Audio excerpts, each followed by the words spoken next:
Selma is a city and the county seat of Dallas County, in the Black Belt region of south-central Alabama and extending to the west. Located on the banks of the Alabama River, the city has a population of 20,756 as of the 2010 census. The city is best known for the 1960s Selma Voting Rights Movement and the Selma to Montgomery marches, beginning with Bloody Sunday in March 1965 and ending with 25,000 people entering Montgomery at the end of the last march to press for voting rights. This activism generated national attention to social justice, and that summer the Voting Rights Act of 1965 was passed by Congress to authorize federal oversight and enforcement of constitutional rights of all citizens. It had been a trading center and market town during the years of King Cotton in the South. It was also an important armaments manufacturing and iron shipbuilding center during the Civil War, surrounded by miles of earth and fortifications. The undermanned Confederate forces were defeated during the Battle of Selma. History: prior to settlement by European peoples, the area of present-day Selma had been inhabited for thousands of years by varying cultures of indigenous peoples. The Europeans encountered the historic Native American people known as the Muskogee, who had been in the area for hundreds of years. French explorers and colonists were the first Europeans to explore this area. In 1732 they recorded the site of present-day Selma as a Permel Cobienville. Later Anglo-Americans called it the Moores Bluff Settlement. Selma was incorporated in 1820. The city was planned and named as Selma by William R. King, a politician and planter from North Carolina who was a future Vice President of the United States. The name, meaning high seat, or throne, came from the Ossianic poem The Songs of Selma. Selma during the Civil War. During the Civil War, Selma was one of the South's main military manufacturing centers, producing tons of supplies and munitions, and building Confederate warships such as the ironclad Tennessee. The Selma Iron Works and Foundry was considered the second most important source of weaponry for the South, after the Tredegar Iron Works in Richmond, Virginia. This strategic concentration of manufacturing capabilities eventually made Selma a target of Union raids into Alabama late in the Civil War. Because of its military importance, Selma had been fortified by 3 miles of earthworks that ran in a semicircle around the city. They were anchored on the north and south by the Alabama River. The works had been built 2 years earlier, and while neglected for the most part since, were still formidable. They were 8 feet to 12 feet high, 15 feet thick at the base, with a ditch 4 feet wide and 5 feet deep along the front. In front of this was a 5 feet high picket fence of heavy posts planted in the ground and sharpened at the top. At prominent positions, earthen forts were built with artillery in position to cover the ground over which an assault would have to be made. The North had learned of the importance of Selma to the Confederate military, and federal military planned to take the city. General William Tecumseh Sherman first made an effort to reach it, but after advancing from the west as far as Meridian, Mississippi, within 107 miles of Selma, his forces retreated back to the Mississippi River. General Benjamin Grierson, invading with a cavalry force from Memphis, Tennessee, was intercepted and returned. General Russo made a dash in the direction of Selma, but was misled by his guides and struck the railroad 40 miles east of Montgomery. Battle of Selma. On March 30, 1865, Union General James H. Wilson detached General John T. Croxton's brigade to destroy all Confederate property at Tuscaloosa, Alabama.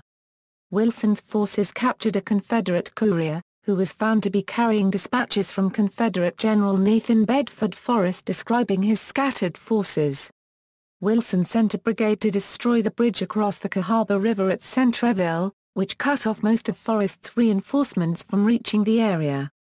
He began a running fight with Forrest's forces that did not end until after the fall of Selma. On the afternoon of April 1, after skirmishing all morning, Wilson's advanced guard ran into Forrest's line of battle at Ebenezer Church, where the Randolph Road intersected the main Selma Road. Forrest had hoped to bring his entire force to bear on Wilson. Delays caused by flooding, plus earlier contact with the enemy, resulted in Forrest mustering fewer than 2,000 men, many of whom were not war veterans but home militia consisting of old men and young boys. The outnumbered and outgunned Confederates fought for more than an hour as reinforcements of Union cavalry and artillery were deployed. Forrest was wounded by a saber-wielding Union captain, whom he shot and killed with his revolver. Finally, a Union cavalry charge broke the Confederate militia, causing Forrest to be flanked on his right. He was forced to retreat. Early the next morning, Forrest reached Selma. He advised General Richard Taylor, departmental commander, to leave the city. Taylor did so after giving Forrest command of the defense. Selma was protected by fortifications that circled much of the city. It was protected on the north and south by the Alabama River. The wall was high and deep, surrounded by a ditch and picket fence. Earthen forts were built to cover the grounds with artillery fire. Forrest's defenders consisted of his Tennessee Escort Company, McCulloch's Missouri Regiment, Crossland's Kentucky Brigade, Roddy's Alabama Brigade, Frank Armstrong's Mississippi Brigade, General Daniel W. Adams State Reserves, and the citizens of Selma who were volunteered to man the works. Altogether this force numbered less than 4,000. As the Selma fortifications were built to be defended by 20,000 men, Forrest soldiers had to stand 10 to 12 feet apart to try to cover the works. Wilson's force arrived in front of the Selma fortifications at 2 p.m. He had placed General Eli Long's division across the Summerfield Road with the Chicago Board of Trade battery in support. General Emory Upton's division was placed across the Range Line Road with Battery I, 4th U.S. Artillery in support. Altogether Wilson had 9,000 troops available for the assault.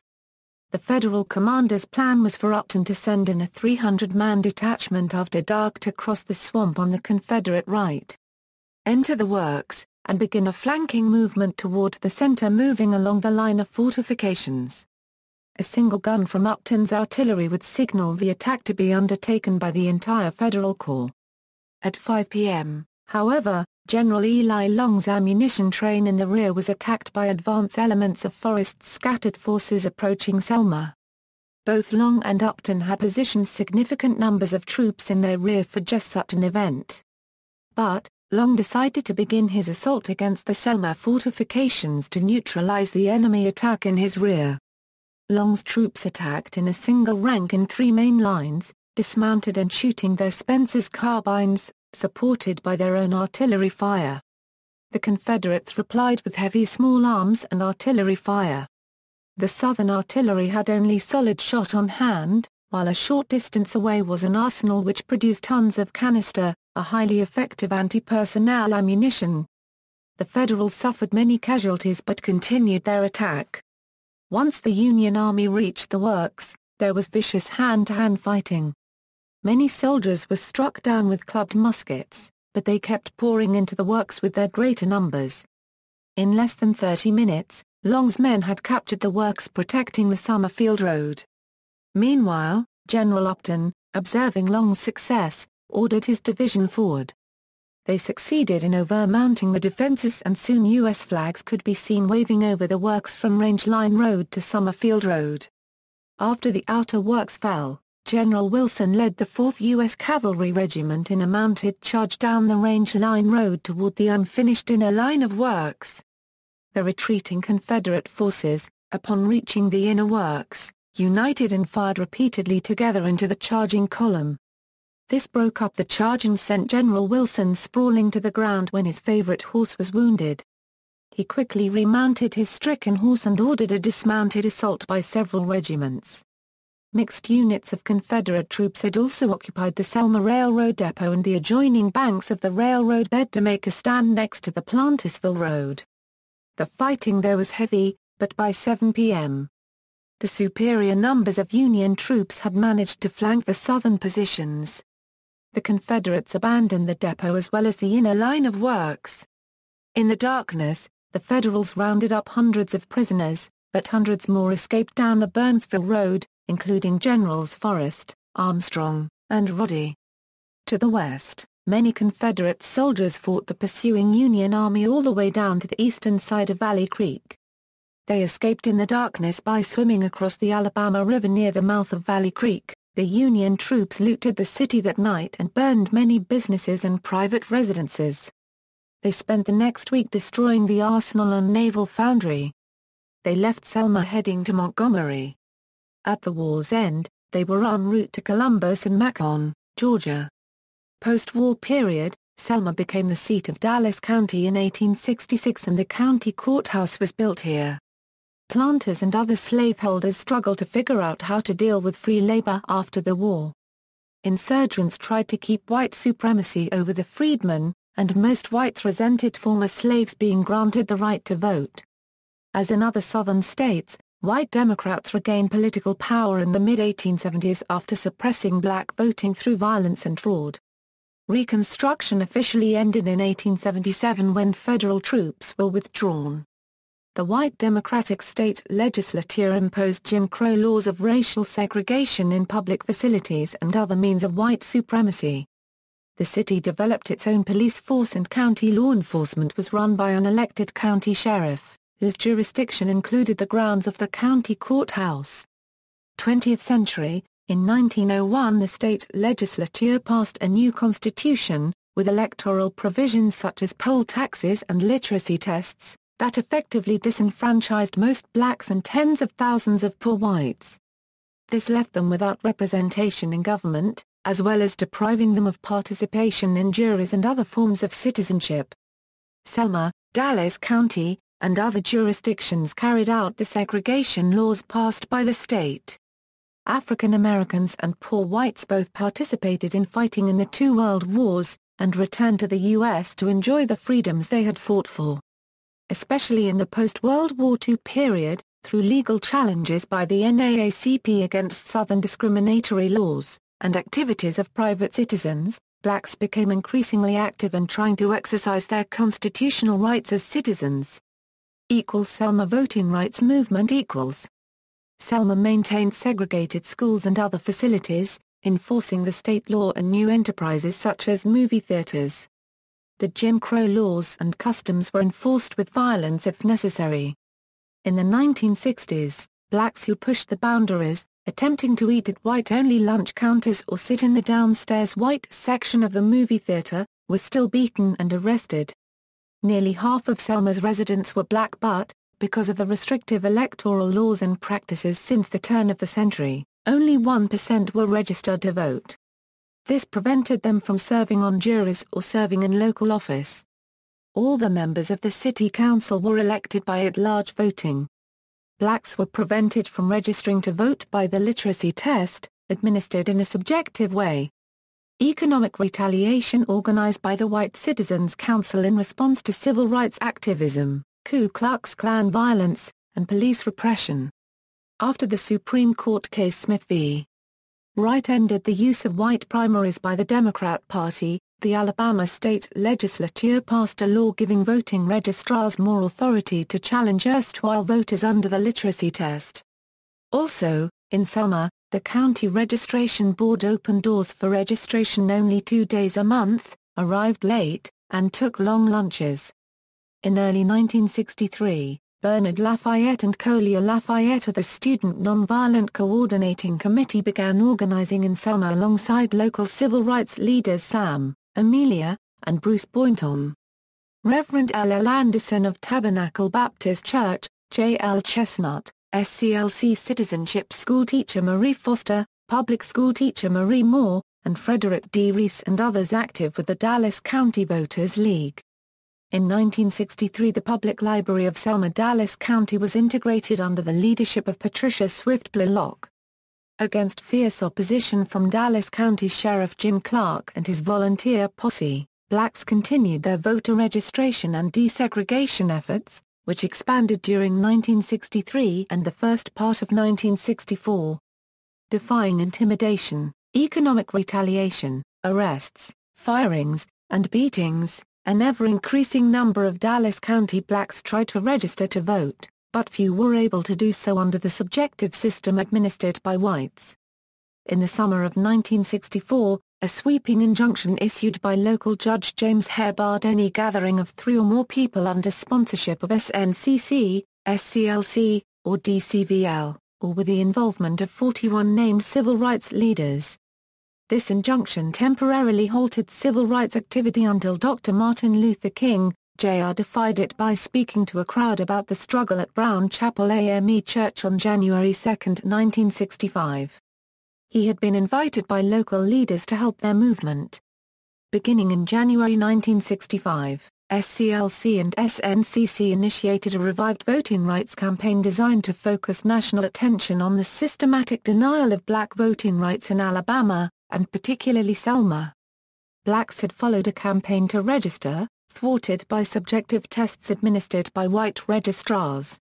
Over the next weeks, more than 3,000 African Americans were arrested, and they suffered police violence and economic retaliation. Jimmy Lee Jackson, who was unarmed, was killed in a cafe in nearby Marion after state police broke up a peaceful protest in the town. Activists planned a larger, more public march, from Selma to the state capital of Montgomery, to publicize their cause. It was initiated and organized by James Bevel, SCLC's Director of Direct Action, who was directing SCLC's Selma movement. This march represented one of the political and emotional peaks of the modern civil rights movement. On March 7, 1965, approximately 600 civil rights marchers departed Selma on U.S. Highway 80, heading east to the capital. After they passed over the crest of the Edmund Pettus Bridge and left the boundaries of the city, they were confronted by county sheriff's deputies and state troopers who attacked them using tear gas, horses, and billy clubs, and drove them back across the bridge. Governor George Wallace had vowed that the march would not be permitted. 17 marchers were hospitalized and 50 more were treated for lesser injuries. Because of the brutal attacks, this became known as Bloody Sunday. It was covered by national press and television news, reaching many American and international homes. 2 days after the first march, on March 9, 1965, Martin Luther King, Jr. led a symbolic march over the bridge. By then local activists and residents had been joined by hundreds of protesters from across the country, including numerous clergy and nuns. Whites made up 1/3 of the marchers. That day King pulled the marchers back from entering the county and having another confrontation with county and state forces. But that night white minister James Reeb, who had traveled to the city from Boston, was attacked and killed in Selma by white members of the KKK. King and other civil rights leaders filed to get court protection for a third, larger-scale march from Selma to Montgomery, the state capital. King was also in touch with the administration of President Lyndon B. Johnson, who arranged for protection for another march. Frank Minnies Johnson, Jr., the federal district court judge for the area who reviewed the injunction, decided in favor of the demonstrators, saying, "The law is clear that the right to petition one's government for the redress of grievances may be exercised in large groups. And these rights may be exercised by marching, even along public highways." On March 21, 1965, a Sunday, approximately 3,200 marchers departed for Montgomery. Marching in the front row with King were Reverend Ralph Abernathy, Rabbi Abraham Joshua Heschel, Greek Orthodox Father Iakovos, and Roman Catholic nuns. They walked approximately 12 miles a day, and slept in nearby fields. The federal government provided protection by National Guard and military troops. Thousands of people joined the march along the way. By the time the marchers reached the capital 4 days later, on March 25, their strength had swelled to around 25,000 people. Their moral campaign had attracted thousands of people from across the country. The events at Selma helped increase public support for the cause. Later that year the U.S. Congress passed the Voting Rights Act of 1965, an effort whose bill was introduced, supported and signed by President Lyndon B. Johnson. It provided for federal oversight and enforcement of voting rights for all citizens in state or jurisdictions where patterns of underrepresentation show discrimination against certain populations, historically ethnic minorities. By March 1966, a year after the Selma to Montgomery marches, nearly 11,000 blacks had registered to vote in Selma, where 12,000 whites were registered. Registration increased by November, when Wilson Baker was elected as Dallas County Sheriff to replace the notorious Jim Clark. 7 years later, however, blacks had not been able to elect a candidate of their choice to the city council. Its members were elected at large by the entire city, and the white majority had managed to control the elections. Threatened with a lawsuit under the Voting Rights Act because of this system, the Selma City Council voted to adopt a system of electing its 10 members from single-member districts. After the change, 5 African American Democrats were elected to the city council, including activist Frederick Douglass Reese, who became a major power in the city. 5 whites were also elected to the council. The city and rural region have struggled economically, as agriculture does not provide enough jobs. There was a downturn after restructuring an industry that had done well into the 1960s. Geography: Selma is located at 32°24 euro squared 26 euro cubed n 87°1 euro squared 16 euro cubed w, west of Montgomery. According to the U.S. Census Bureau, the city has a total area of 14.4 square miles, of which 13.9 square miles is land and 0.6 square miles is water. Demographics: as of the 2010 census, there were 20,756 people residing in the city. The racial makeup of the city was 80.3% black or African American, 18.0% white, 0.20% Native American, 0.60% Asian, 0.1% other races, 0.80% from 2 or more races, and Hispanics or Latinos, of any race, comprised 0.60% of the population. As of the census of 2000, there were 20,512 people, 8,196 households, and 5,343 families residing in the city. The population density was 1,479.6 square miles. There were 9,264 housing units at an average density of 668.3 per square mile.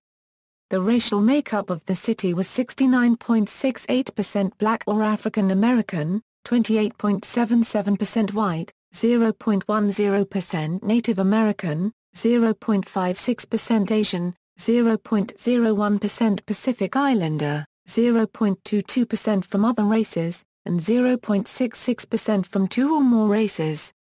There were 8,196 households, out of which 30.3% had children under the age of 18 living with them. 34.2% were married couples living together, 27.2% had a female householder with no husband present, and 34.8% were non-families. 32.6% of all households were made up of individuals, and 14.6% had someone living alone who was 65 years of age or older. The average household size was 2.44 and the average family size was 3.10. In the city, the population was spread out, with 27.3% under the age of 18, 9.7% from 18 to 24, 24.9% from 25 to 44, 21.8% from 45 to 64, and 16.3% who were 65 years of age or older. The median age was 36 years. For every 100 females there were 78.2 males. For every 100 females age 18 and over, there were 72.0 males. The median income for a household in the city was $21,261, and the median income for a family was $28,345. Males had a median income of $29,769 versus $18,129 for females. The per capita income for the city was $13,369. About 26.9% of families and 31.7% of the population were below the poverty line, including 41.8% of those under age 18 and 28.0% of those age 65 or over. Economy: industries in Selma include International Paper, Bush Hog, Plantation Patterns, American Apparel, and Peerless Pump Company. The city's major shopping center is Selma Mall. Arts and culture. Arts. Cultural events are held at Myra's Avon Fan Clubhouse, the Performing Arts Center, and the Selma Art Guild Gallery.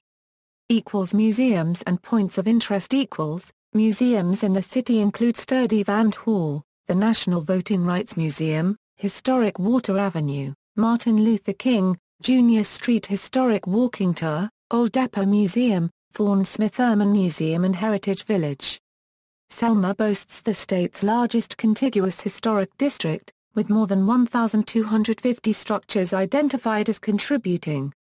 Area attractions include the Old Town Historic District, Old Live Oak Cemetery, Paul M. Griss State Park, and Old Kilba Archaeological Park.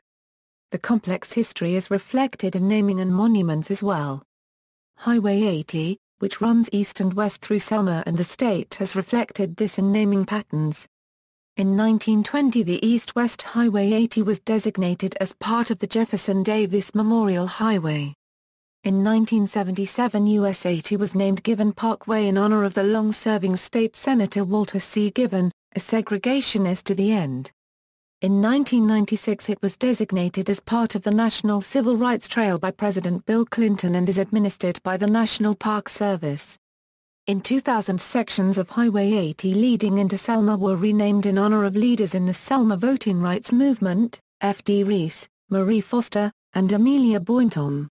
As part of his Civil War history, a monument to native Nathan Bedford Forrest, a Confederate general and KKK Grand Wizard, was installed in Old Live Oak Cemetery. It was torn down in 2012, reflecting the continuing controversy about him. In August 2012, plans were announced to build a larger monument, more resistant to vandalism, but many African Americans object to it because of his history as a post-war leader with the KKK, and his earlier involvement in the massacre of black Union troops at Fort Pillow. Library. The Selma-Dallas County Public Library serves the city and the region with a collection of 76,751 volumes. It was established as a Carnegie Library in 1904, receiving matching funds for construction. The 25,000 square feet library is in downtown Selma. Government. The city government of Selma consists of a mayor and a 9-member city council, elected from single-member districts.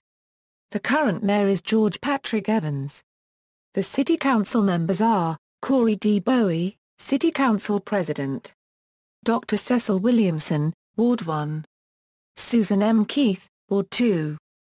Greg J. B. J. Elke, Ward 3. Angela Benjamin, Ward 4. Samuel L. Randolph, Ward 5. Benny L. Tucker, Ward 6. Benny Ruth Crenshaw, Ward 7. Michael Johnson, Ward 8. Transportation. Airports. Craig Field, located 4 nautical miles southeast of the Central Business District of Selma. Education. Colleges in Selma include Concordia College, Alabama, Selma University, and George Corley Wallace State Community College located at the edge of the city limits near Valley Grande, Alabama. Primary. Selma City Schools operates the city's public schools. Public high schools consist of Selma High School and Selma Early College High School. Middle schools include Selma Middle CHAT Academy and a School of Discovery. The city has 8 elementary schools. Private. Selma has 3 private car Euro 12 preparatory schools, John T. Morgan Academy, Meadow Bayou Christian School, and Elwood Christian Academy. Media. Selma is served by the Montgomery-Selma Television Designated Market Area. Charter Communications provides cable television service. Direct and Dish Network provide direct broadcast satellite television including both local and national channels to area residents. Radio stations WALX 100.9 fathoms, WAPR 88.3 fathoms, WAQU 91.1 fathoms, Fusion 100.1 fathoms, WHBB 1490 AM, WJAM 1340 AM/96.3 fathoms, WRNF 89.5 fathoms. Television stations WAKA CBS, WBIH Independent. Newspaper Selma Times-Journal. Notable people: Zim Beck, former MLB infielder.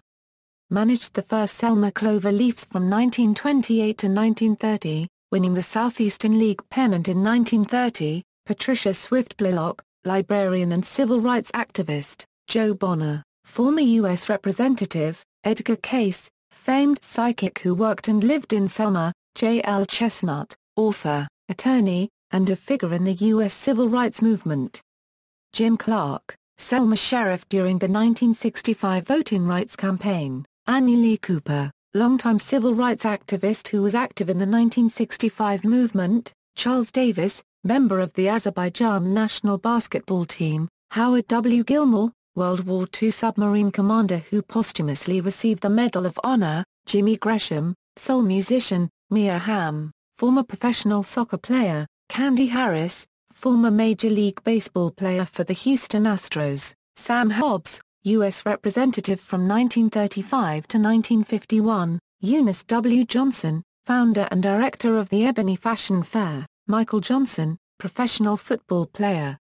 NFL, Cincinnati Bengals. James Ralph Shug Jordan, former head football coach of Auburn University. William Rufus King, Vice President of the United States, U.S. Senator, Minister to France. Terry Leach, former professional baseball player. MLB, baseball field at Block Park named for him.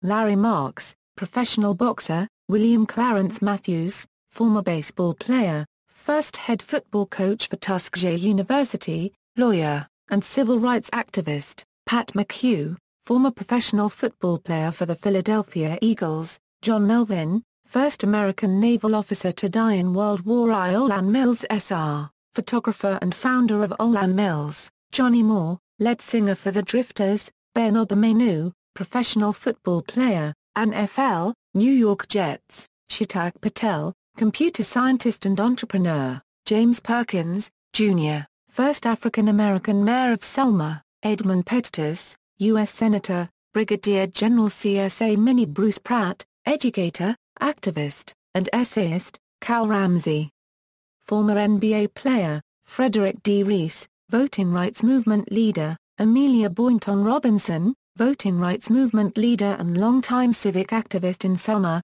Richard Scroshy, founder of Health South. Jeff Sessions, United States Senator. Terry Sewell, 2010 Democratic Representative for Alabama's 7th Congressional District. Benjamin S. Turner, first African-American elected to U.S. Congress from Alabama. Hattie Hooker Wilkins, first woman elected to the Alabama legislature. Catherine Tucker Windham, famed storyteller, author, photographer, and journalist.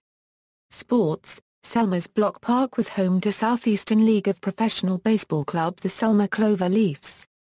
In popular culture, Selma, a 2014 award-winning film, features a filmed-on-location reenactment of the events surrounding the 1965 Selma to Montgomery marches on Bloody Sunday. Selma was featured in the 1999 Disney television movie Selma, Lord, Selma for its historical significance in the African-American civil rights movement on Bloody Sunday. 1968's The Heart is a Lonely Hunter was filmed in Selma.